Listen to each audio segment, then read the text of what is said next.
শ্মশানের এবং কবরস্থানের মাটি দ্বারা কিভাবে দূর থেকে এই একটা পুতুলের মাধ্যমে যে কোনো নারীকে এবং যে কোনো পুরুষকে আপনি একেবারে শেষ করে ফেলতে পারবেন, দুনিয়া থেকে একেবারে উঠিয়ে ফেলতে পারবেন।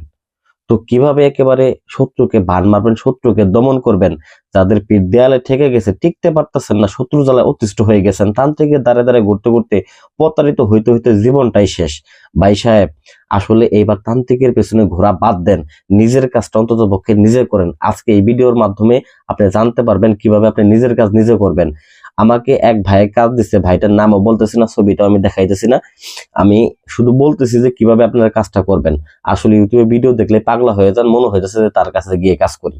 যে ভাই, আসলে একটা বিষয় মাথায় রাখবেন, কাজ যারা করে তাদের ছবি দেখে কখনো পাগল হবেন না, এবং কি তার কথা শুনে পাগল হবেন না। আপনি শুধু খেয়াল করবেন সে কাজ কেমন করে, তার কাজের ধরন দেখবেন। তো কাজের ধরনটাই খুবই গুরুত্বপূর্ণ। তো কাজের ধরন দেখে কাজ করবেন, তাহলে ঠকবেন না। এবং বিশেষ করে আমি বলতেছি না যে আপনি আমার কাছে আসেন, আমি বলবো এই ভিডিওর মাধ্যমে আপনারা যাতে করে নিজেদের কাজ নিজেরা করে উপকৃত হইতে পারেন। শুধু আমার জন্য দোয়া করবেন, আমাকে কমেন্ট বক্সে এসে বলবেন যে ভাই কাজ হয়েছে, আমি এতেই খুশি, আর কিছু লাগবে না। তো যাই হোক, আমি শ্মশান থেকে মাটি সংগ্রহ করছি এবং কবরস্থান থেকে মাটি সংগ্রহ করছি, তো এটার ভিডিও আমি দিয়ে দিব। তো এইভাবে শ্মশান থেকে এবং কবরস্থান থেকে একমোট করে মাটি সংগ্রহ করবেন। অবশ্যই মাটি সংগ্রহ করার কিছু নিয়ম আছে, কিছু মন্ত্র আছে, এই মন্ত্রগুলো কিন্তু সবাই আমরা জানি না। তো আমি বিশেষ করে মাটি সংগ্রহের যে মন্ত্রটা আছে এটা আমি বলে দিই। বিশেষ করে যখন আপনি শ্মশান ঘাট থেকে মাটি সংগ্রহ করবেন, ওই একটা মন্ত্র আছে, মন্ত্রটা হচ্ছে মাটি মাটি শ্মশান মাটি, আই মাটি নেই মাটি, ধ্বংস করে জনম পাপি, শ্মশান কালী মহাকালী, কালীর বারে কালীরে চুপি বারে বারে। ঠিক আছে, এরকম ভাবে আপনারা মন্ত্রটা পাঠ করবেন। এটাই হচ্ছে শ্মশান থেকে মাটি সংগ্রহ করার মন্ত্র। আরেকটা আছে কবরস্থান থেকে। তো কবরস্থান থেকে মাটি সংগ্রহ করার সময় আপনি কি পাঠ করবেন? তো মাটি মাটি কবর মাটি, আই মাটি ধরি পাপি, ধ্বংস করে আদি পাপি, জিব্রাইল মিকাইল আজরাইলের নাম ডাকি। এটুকুই হচ্ছে আপনার কবরস্থান থেকে মাটি সংগ্রহ করা মন্ত্র। তো আপনারা এইটা পাঠ করে মাটিটা সংগ্রহ করে আইন এরকম ভাবে পুতুল বানাবেন।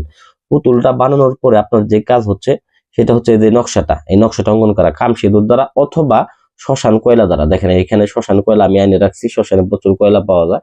তো এখানে যে পড়ানোর পরে যে এখানে কয়লাগুলো থাকে ওইগুলো কয়লা নিয়ে এসে আপনি কালি বানায় লিখতে পারেন।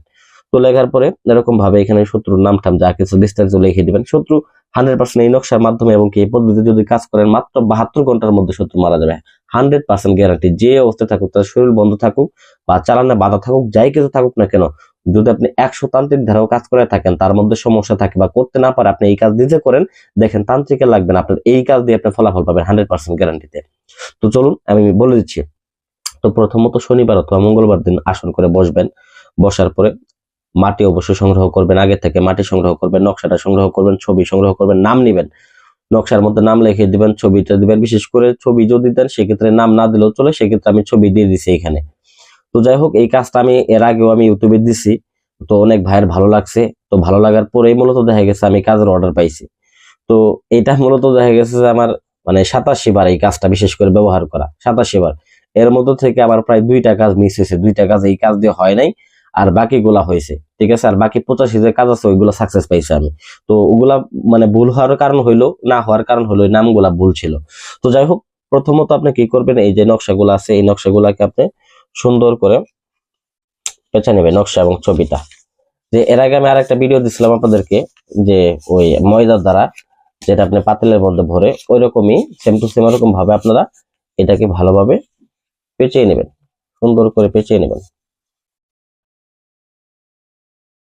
ছোট্ট করে পেঁচিয়ে নেবেন।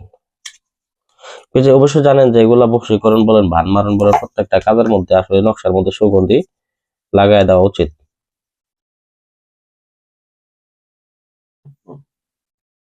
সুগন্ধি লাগাই দিবেন। সুগন্ধি লাগাই দিয়ে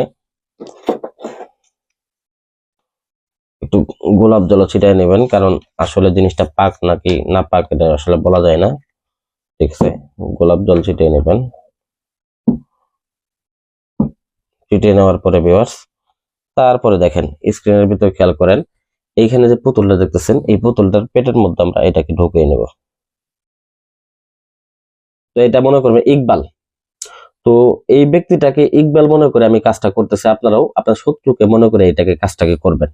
অবশ্যই মনে রাখবেন যে এটা আপনার শত্রু, কারণ দেখা গেছে শত্রুটাকে সামনে নিয়ে আপনি রাগান্বিত হয়ে আপনার কাজ করতেছেন, এই বিষয়টা এতটুকু আপনার মাথায় রাখলে যথেষ্ট, আর কিছু লাগবে না। তবে শত্রুর কথা মনে প্রাণে আপনারা বলতে দেখা গেছে যে একটা বিষয় মনে রাখবেন যে এই শত্রুকে যে মারতেছেন বা আপনি করতেছেন এই বিষয়টা কিন্তু খেয়াল না করলে হবে না, কারণ সবসময় এটা মনে রাখতে হবে। ঠিক আছে?